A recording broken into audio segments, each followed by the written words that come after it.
A paz do Senhor, Escola Bíblica Dominical, lição de número 6, revista da CPAD. E olha o tema dessa lição: orando, contribuindo e fazendo missões. Esse é o tema da lição, mais uma lição abençoada. E olha, essa lição aqui, ela é um divisor de águas nesse trimestre. Você vai saber por quê, tá bom? E vamos entrar aqui então no textuário da lição, tá? Que está em Isaías, capítulo 6, verso 8. E olha o textuário que diz: depois disso, ouvi a voz do Senhor que dizia: a quem enviarei? E quem há de ir por nós? Então disse eu: eis-me aqui, envia-me a mim. Palavras do profeta Isaías. Vamos na verdade prática? A verdade prática diz o seguinte: nem todos são chamados para ir ao campo missionário, mas todos têm a responsabilidade de orar e contribuir com essa obra. Amém, meus irmãos? Essa aqui é a lição de número 6, né? Da revista da editora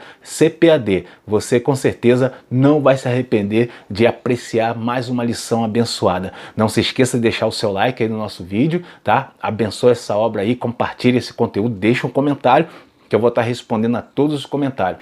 Eu sou o pastor Marcos André e esse é o Clube da Teologia, o nosso canal de estudos da Palavra de Deus.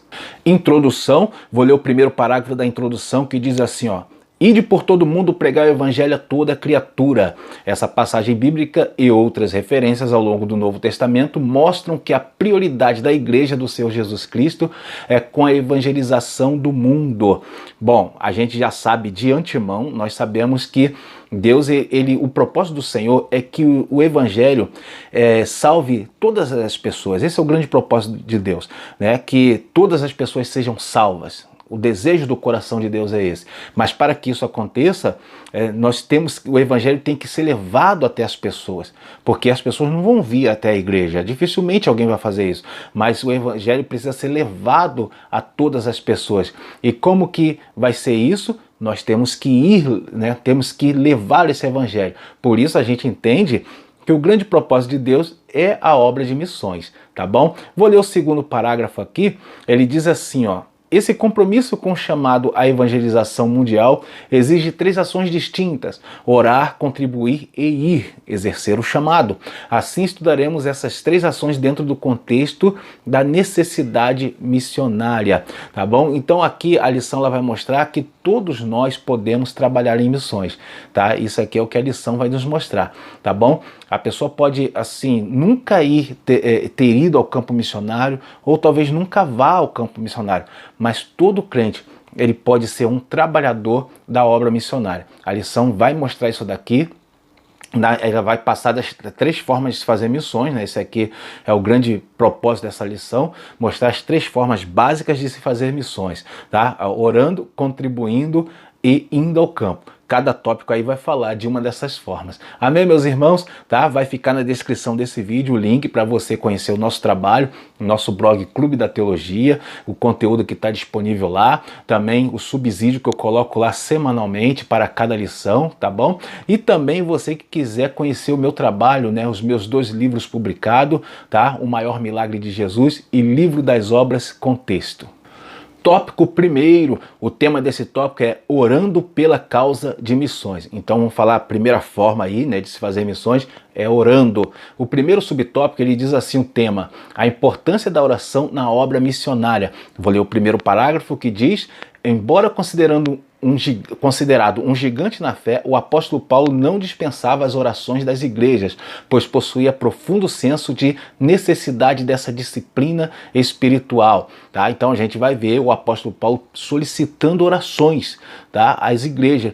Então ele não contava somente com a sabedoria dele, não contava somente com a oferta dos irmãos, ele contava também com a oração dos irmãos. A gente tem uma base bíblica nisso, né, que é o que ele fala aos Efésios, capítulo 6, o verso 19, ele diz assim, ó: e por mim, o verso 18, ele diz assim, ó: orando em todo tempo com toda oração e súplica no Espírito, e vigiando nisso com toda perseverança e súplica por todos os santos. E por mim, né? Então orando também por mim, para que me seja dada no abrir da minha boca a palavra com confiança, para fazer notório o mistério do Evangelho. Efésios capítulo 6, versos 18 e 19, o apóstolo Paulo solicitando orações para que ele possa ter ousadia no falar, para que ele possa saber passar a mensagem da palavra de Deus. Olha que interessante, né? Um homem com tanto conhecimento, né, com tanto gabarito para fazer uma obra missionária, solicitando oração dos irmãos. Então isso mostra para nós hoje a importância da oração na obra missionária. Amém, meus irmãos? Então nós precisamos ter uma dedicação de oração por obra missionária. E aqui ele também solicita aos Tessalonicenses, né? 1 Tessalonicenses 5:25, ele fala: orai por nós, tá? O apóstolo Paulo solicitando orações, tá bom? Então a primeira forma tá aí, ó. Nós precisamos orar por obras missionárias, pela obra missionária também. Vou ler o segundo parágrafo. Ele diz assim, ó: a partir disso não podemos imaginar uma obra de missões sem pessoas comprometidas com a disciplina da oração, né? Então aqui o comentarista foi muito feliz nessas palavras. Não tem como fazer uma obra de missões sem ter um povo que ora por missões, né? Não dá para fazer, né? A gente sabe o seguinte, irmão. Deus, ele sabe todas as coisas. Deus sabe o que a obra precisa. Então a gente podia falar assim: então não precisa orar, porque Deus já sabe. Mas o fato é que a oração é o relacionamento com Deus, né? É a base do relacionamento, é o diálogo com Deus. E também, quando a igreja se une num propósito de oração, isso mexe com o coração de Deus. A gente tem relatos bíblicos que Deus muda até o projeto, né, diante de um povo que se une em oração.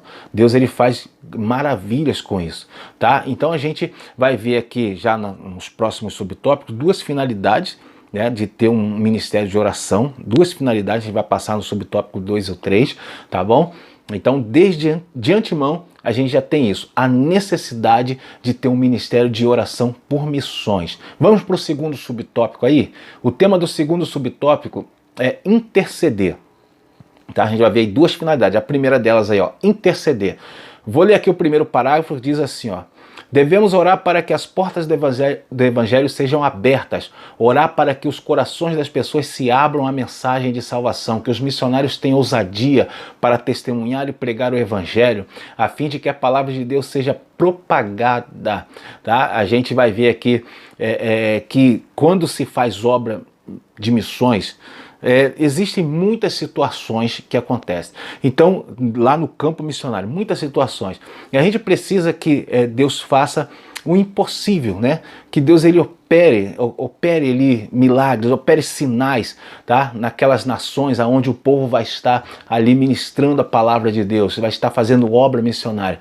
E para que esses sinais aconteçam, é necessário que haja uma intercessão de oração, tá? Para que haja milagres, para que haja coisas maravilhosas acontecendo. Infelizmente, meus irmãos, hoje é tão perigoso fazer obra missionária como era no tempo do apóstolo Paulo. Os irmãos veem aí como é que está a situação, esses grupos extremistas que tem lá na janela 1040. Como tem locais onde as religiões são ainda legalistas, então eles apedrejam, tá? Governos extraditam missionários, eles são agredidos, muitas vezes eles perdem bens, né? São confiscados os seus bens, a igreja é fechada as portas da igreja. Então a gente vai ver que hoje em dia ainda é muito perigoso fazer obra missionária em alguns países, tá? Vamos continuar então aí. Por isso é necessária a intercessão da igreja. O segundo parágrafo ele diz assim, ó: para que eles recebam direção de Deus e haja refrigério em suas vidas nas esferas física, emocional e espiritual. Tá? Então a gente vê que o apóstolo, olha, os missionários de hoje, eles precisam tomar decisões. Então no campo missionário muitas vezes precisam tomar certas decisões. E as decisões que eles tomam essas decisões vai definir o futuro daquela obra missionária. Dependendo de alguma decisão, a obra pode parar ou prosseguir. Pode prosseguir, né, bem ou mal, né? Então, para que eles tomem as melhores decisões, nós precisamos que o Espírito Santo esteja orientando os nossos missionários. A gente vê, quando lê o livro de Atos, a gente vê o Espírito Santo dirigindo, né, levando dando visões, o Espírito Santo mostrando os locais, o Espírito Santo impedindo eles de ir a certos locais, como aparece lá em Atos, capítulo 16, o verso 6. O Espírito Santo impede deles evangelizar na Ásia. A gente vê isso no livro de Atos. E a gente precisa que hoje, nos dias atuais, tenha também essa direção espiritual. O Espírito Santo falando pessoalmente ali aos nossos missionários. Amém, meus irmãos? Então vamos aqui agora ao terceiro subtópico, e o tema desse subtópico é despertar a igreja local para a obra missionária. Eu vou ler aqui vou ler o primeiro parágrafo. Diz assim, ó: a disciplina da oração missionária aumenta o desejo de o crente fazer algo no sentido de levar a salvação para os perdidos e até mesmo de ser enviado ao campo missionário. Nesse aspecto, é interessante destacar que os mesmos crentes que deveriam orar por ceifeiros em Mateus 9, 35 ao 38, são os que foram enviados por Jesus para a ceifa em Mateus 10, tá? Então a gente vê aqui a oração, que ela não se resume somente a animar o crente que está orando, ela anima toda a igreja, tá? Quando a igreja ou um grupo dentro da igreja começa a orar por missões, aquilo ali começa a agir em toda a igreja. Então sempre vai aumentar o número das pessoas que vão se animar por obra missionária.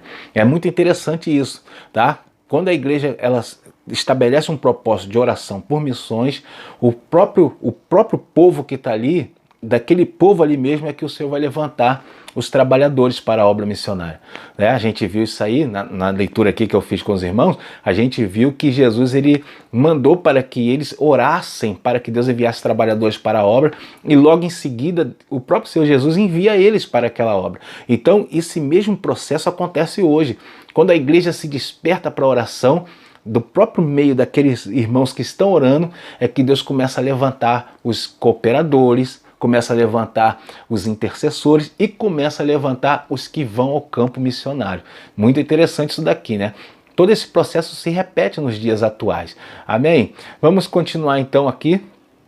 No segundo parágrafo ele diz assim, ó: por isso um grande líder de missões certa vez disse: se mais crentes se pusessem de joelhos em oração, mais crentes se poriam em pé na evangelização, tá? Então a gente vai ver que a igreja local, aqui eu vou falar uma verdade para os irmãos que alguns talvez não gostem de ouvir, mas é uma realidade o que eu vou falar.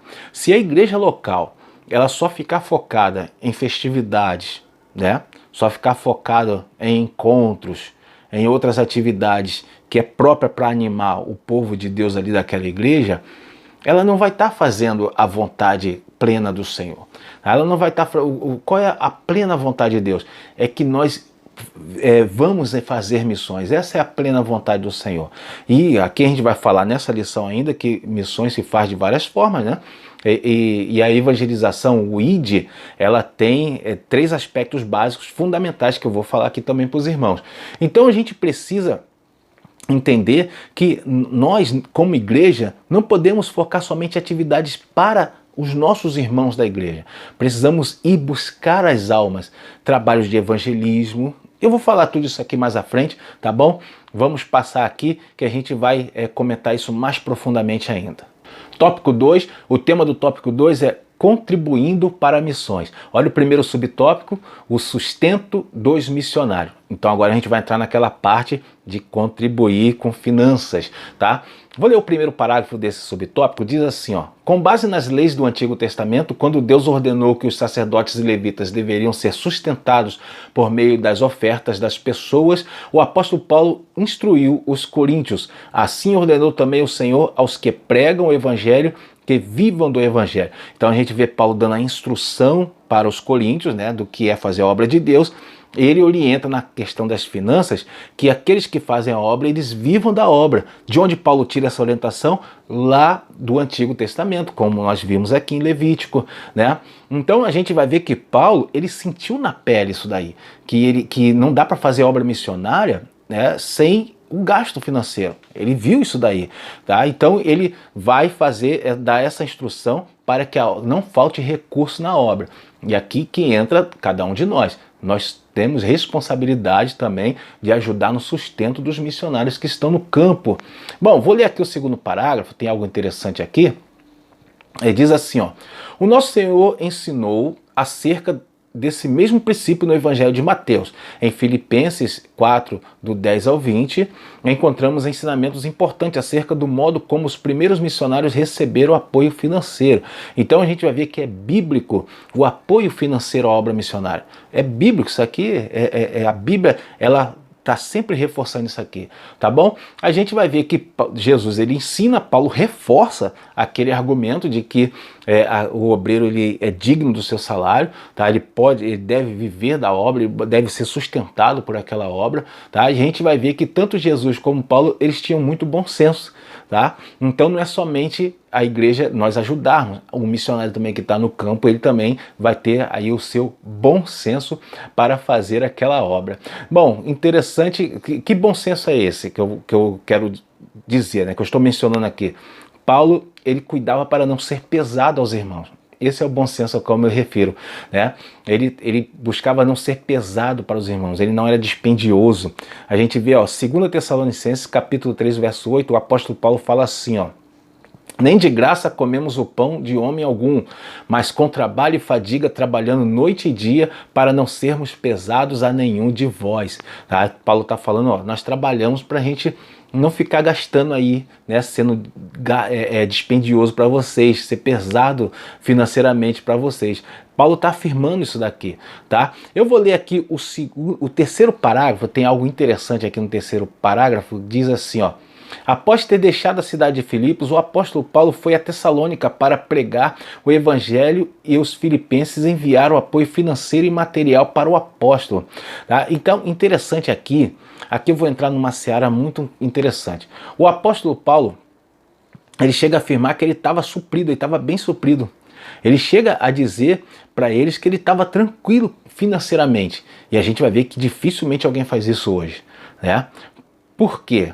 Muita gente não faz isso hoje. Eu vou falar uma verdade para os irmãos, talvez tenha quem não se agrade da verdade.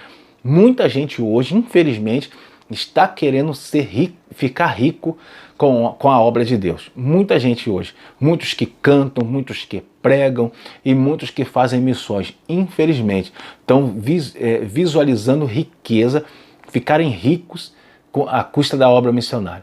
Né? Esse é um grande problema nos dias atuais. Se você conseguir, olha o que o apóstolo Paulo fala em Filipenses 4,18, preste atenção: mas bastante tenho recebido e tenho abundância, cheio estou depois que recebi de Epafrodito o que da vossa parte me foi enviado, como cheiro de suavidade, sacrifício agradável e aprazível a Deus. Olha o que ele fala aos filipenses, né? Eu estou, ó, cheio estou, né? Cheio estou do que recebi, depois que recebi do que vocês enviaram, né? Então o apóstolo Paulo fala isso. Tem pessoas que hoje não falam uma coisa dessa, né? Ah, eu tô bem, tô tranquilo financeiramente. Não fala. A pessoa fala, não, a obra tá difícil, tá complicado. A gente entende que a obra é complicada, mas irmãos, nem sempre, não é todo mundo que está passando aperto, né? Mas infelizmente tem pessoas no nosso meio, tristemente, tem pessoas no nosso meio que estão querendo enriquecer com a obra de Deus. Bom, vamos lá, continuando aqui no segundo subtópico. O tema desse subtópico é contribuir para missões é juntar tesouros no céu. Muito interessante que vai ser falado aqui agora. Vamos lá. Em Mateus 6,20 lemos: mas ajuntai tesouros no céu, onde nem a traça nem a ferrugem consomem, e onde os ladrões não minam, nem roubam. Ah, então aqui a gente vê o Senhor Jesus ensinando do que é juntar tesouro no céu, né? Mas vamos ver como o mestre, ele encerra essas palavras. Ó, lembrando os irmãos, tudo isso aqui que eu estou lendo, que eu estou falando, é o subsídio que eu coloco lá no meu blog, no Clube da Teologia. Peço aos irmãos, não se esqueça de deixar o seu like e dar uma olhada lá no blog para você conhecer o nosso trabalho lá, tá bom? Além de conhecer também os meus livros aqui, ó, O Maior Milagre de Jesus e o Livro das Obras Contexto. Vamos aqui então. Olha como Jesus encerra aquelas palavras que ele tinha falado sobre tesouro no céu. Ele diz assim, ó: porque onde estiver o vosso tesouro, aí estará também o vosso coração. Mateus 6, 21. Sabe o que Jesus está falando aqui, está ensinando? Ele está dizendo que aonde você ajuntou o tesouro, o seu coração vai estar pegado ali. Ou seja, você só vai dar importância àquilo onde você investiu. É isso que Jesus está falando. Se você investiu um tesouro no céu, você vai dar importância às coisas do céu. Se o teu tesouro está na terra, se você se preocupou com casa, com carro, se preocupou com conta no banco, o seu coração vai estar aqui. A verdade extraída disso aqui, irmãos, é que ninguém se preocupa ou dá importância àquilo onde não se gastou nada, tá? Separe uma oferta boa para a obra missionária. E aí você vai começar você vai reforçar mais importância ainda na obra missionária, porque você está gastando com ela. Essa é a grande realidade. Faça um teste, experimente fazer isso, tá? Separe uma oferta de missões e você vai ver que o seu coração vai começar a se voltar ainda mais para missões. Amém, meus irmãos? Continuando, vamos aí no segundo parágrafo, diz assim, ó. Nesse sentido, podemos afirmar que quem financia a obra missionária está ajuntando tesouro no céu, pois sua atitude faz com que os resultados extraordinários sejam reconhecidos na eternidade. Que interessante isso daqui. Meus irmãos, olha, o que está sendo afirmado é o seguinte: tudo que se faz na obra missionária, o ganho de almas que acontece ali, vai entrar na conta também dos que cooperam financeiramente com aquela obra. Essa é uma grande realidade. Ou seja, se você ajuda financeiramente uma obra missionária, você também é um missionário em potencial. Você também tem, como o pessoal falaria, as pedrinhas na coroa, né? Aquela tradição que a gente menciona desde criança, que eu ouço falar disso, que quando você ganha uma alma, entra uma pedrinha na tua coroa, né? Então, isso também vai entrar na conta dos que ajudam financeiramente a obra missionária. Bom, então, diante disso daqui, eu quero convidar os irmãos a você financiar uma obra missionária. Faça isso na prática, não é verdade? Bom, vamos lá. As grandes igrejas têm agências missionárias. Grandes igrejas têm as suas agências missionárias. Então você que trabalha em alguma igreja, vai lá e ajuda, né? Separa ou trabalha com carnê, ou se você não gosta de comprometer a tua renda assim, você pode pelo menos dar ali uma oferta generosa para aquela obra. Separa uns R$50, uns R$100, 500, não sei, 1.000, né? Separa para uma obra missionária, tá bom? E tem, às vezes a tua igreja é pequena, não tem uma agência de missões junto a ela, mas existem agências conhecidas como, né, os Portas Abertas, tá? Agência de Missões Portas Abertas, missionários missionários da Última Hora também, e tem muitas outras, né? Eu falei só duas aqui, mas tem muito mais agências, tá? Você pode ser um cooperador de missões. Amém, meus irmãos? Meus irmãos, o subtópico 3 eu vou pular, tá bom? E vamos agora para o tópico 3. O tema do tópico 3 é a chamada para ir. Agora vamos ver a terceira forma de se fazer missões, que é a forma mais importante, obviamente, que é a chamada para ir ao campo missionário. Vou ler o primeiro subtópico. O tema do primeiro subtópico é: Deus quer usar cada crente, ou seja, Deus quer usar todo mundo, né? Vamos lá aqui, ó. No primeiro parágrafo diz assim: todo cristão deve estar pronto para ir e fazer o trabalho missionário, levando as boas novas de salvação, né? Então a gente vai ver aqui, ele menciona alguns grupos que é necessário ser evangelizado, e aqui eu quero fazer um adendo aos irmãos, tá? É bem mais simples fazer obra de missões do que parece, né? Às vezes não precisa você ir a uma outra nação, a uma outra cultura. Esses grupos mencionados aqui, né, deficiente físico, prostitutas, homossexuais, esses grupos, eles estão ao nosso redor. Eles estão nas cidades, né? Então a gente tem aqui as formas de fazer missões que nós conhecemos, que dá para a gente evangelizar esses grupos dentro das nossas cidades, tá? Nos hospitais, né? Nos presídios. Olha, como é que são essas formas? Vou falar algumas aqui. A gente sabe que missões se divide em 3 formas distintas, né? Missões urbanas ou missões locais, que são aquelas no nosso bairro, na nossa vizinhança, tá? E missões regionais, que são aquelas onde a gente bate regiões, vamos para outros estados, dentro da mesma cultura, mas temos regiões no nosso Brasil, nosso país aí, no Brasil, tem várias regiões que podem ser evangelizadas. E as missões transculturais, né? Então, todos esses 3 tipos de missões É possível a gente fazer. Missões transculturais dá para fazer sem sair do país, sabia disso?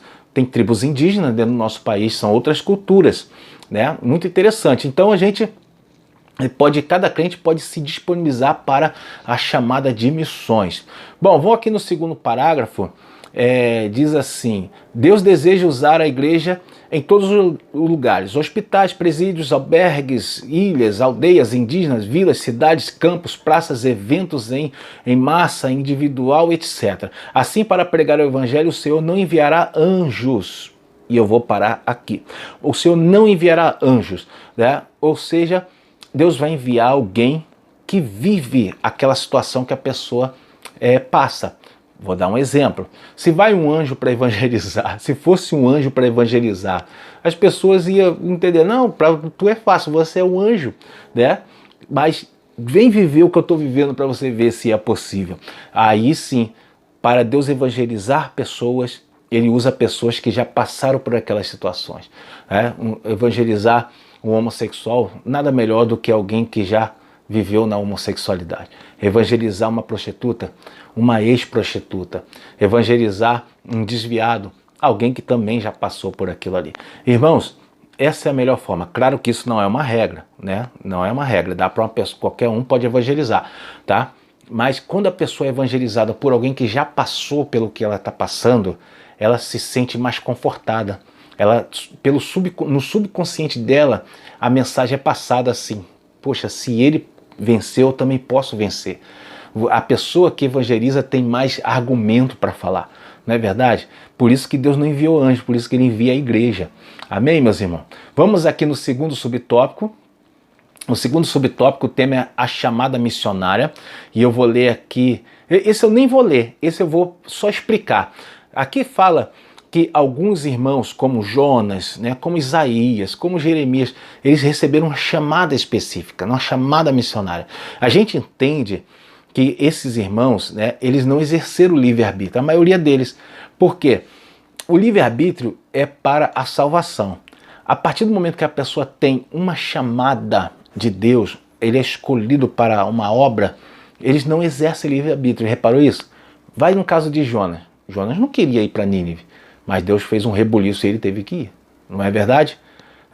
E Isaías tinha medo de fazer a obra, mas Deus fez deu uma visão a ele e ele teve que ir. O apóstolo Paulo, que estava indo perseguir os crentes, mas o Senhor Jesus pegou ele no meio do caminho e ele teve que ir. E Jesus falou para Ananias, quando foi orar por ele, né, que ele era um vaso escolhido. Não é verdade? Irmãos, o próprio Jesus falou para o apóstolo Paulo: duro é para ti recalcitrar contra os aguilhões. Ou seja, não resista à obra missionária, não resista à obra que eu tenho te chamado. Quando você é chamado, você não tem como exercer o seu livre-arbítrio. Está vedado para você esse livre-arbítrio. Você pode até tentar fugir de Deus. Na verdade, Deus nunca vai te obrigar, mas Deus vai fazer de um jeito que você não vai resistir. Pode ter certeza disso. Vamos continuar então aqui no terceiro subtópico. O tema desse subtópico é caráter e testemunho na obra missionária. Eu vou ler aqui o primeiro parágrafo e diz assim, ó: além de ser chamado por Deus, é preciso fazer a diferença no cumprimento do ID de Jesus. Note a expressão, vós sois o sal da terra. Essa sentença nos remete ao caráter do cristão, pois carrega o sentido de trazer sabor, marcando a vida das pessoas por meio das nossas. Que interessante, né? O comentarista foi muito feliz mais uma vez em colocar essa observação aqui. Irmãos, a verdade é que não se faz obra de missões, evangelismo, somente com palavras persuasivas. Não adianta.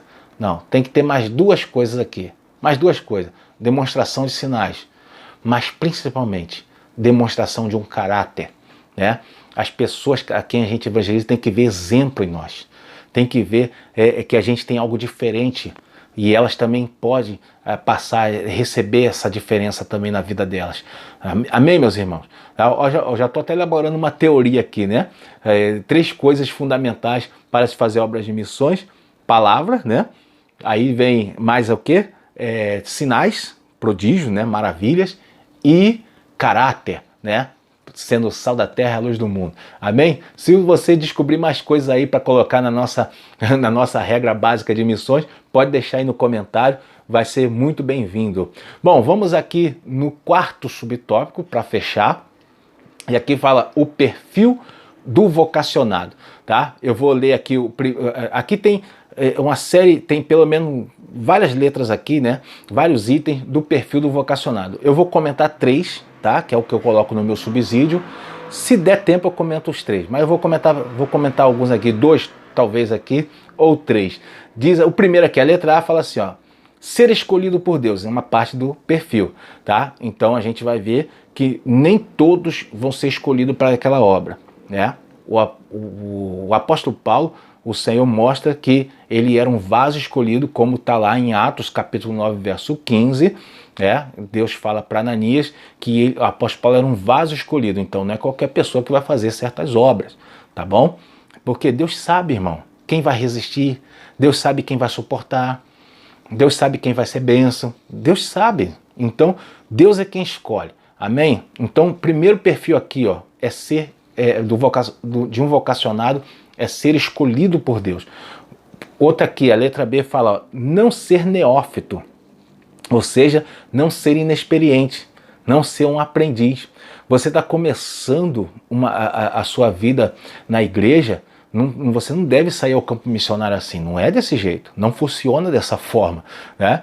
O próprio Jesus falou, ó, permanecer na cidade até do alto ser revestido de poder. Então tem um processozinho, irmão, não se faz um missionário da noite para o dia, tem um processo, tem que ganhar experiência, não é verdade? Então cada um de nós temos que ter essa consciência, o perfil de um vocacionado não pode ser inexperiente, tá? Tem que ter uma certa experiência. Como é que vai falar para casar se você não souber de casamento? Como é que vai falar, né, de certas coisas se você não tiver vivido certas coisas na obra de Deus? Tá bom? Vamos lá então. A letra F, aí deu tempo, né? Vamos ver a letra F aqui. Diz assim, ó, estar preparado espiritual, intelectual e psicológica e transculturalmente. E aqui eu quero chamar a atenção, né? Eu vou deixar um acréscimo meu aqui. Na verdade é uma explicação. O que é estar preparado transculturalmente? Muito interessante isso daí, isso me chamou a atenção. Sabe o que é estar preparado transculturalmente? É você estar apto a ter contato com uma outra cultura. Não é assim, eu vou lá na tribo indígena evangelizar. Não é desse jeito. Tem que estar preparado. Ou seja, tem que pesquisar daquela cultura, tem que ver o que não ofende, o que possa ofendê-los, qual tipo de roupa se pode usar. Você não pode evangelizar usando qualquer tipo de roupa em qualquer lugar, não é desse jeito, tá? Então tem as formas corretas. Ou também, ó, aprendendo algumas palavras do idioma. Não pode chegar lá cru, né, de tudo, não saber nada. Não é desse jeito. Tem que ter um estudo prévio da situação, tá bom? Por isso existem cursos de missões. Amém, meus irmãos? Que interessante, né? Vamos aí para a nossa conclusão. E eu falei que essa lição era o divisor de águas, né? Porque a partir dessa lição você assume um compromisso. Você já sabe que obra missionária dá para fazer de 3 formas aí, né? Vamos colocar assim, de 3 maneiras de fazer obra missionária, de trabalho missionário, né? Orando, orando, né? É você contribuindo e você indo ao campo missionário, tá bom? Então você já sabe disso, você assume um compromisso, tá? Por isso que essa lição aqui é um divisor de águas, tá? Seja um intercessor de missões, acrescente a vida dos missionários nas suas orações e seja também um contribuinte de obra de missões. Amém? Glórias a Deus por isso. Isso aqui é o que está na conclusão. Eu não li a conclusão, mas essa palavra é para ser passado aos alunos, tá? Meus irmãos, Deus abençoe a sua vida. Obrigado por ter estado conosco até agora. Deixa o seu like aí no nosso vídeo. Compartilhe esse conteúdo e deixa um comentário. Fala com a gente, tá? Eu vou responder a todos os comentários, tá bom? Deus abençoe a sua vida, a sua casa. Até a próxima aula.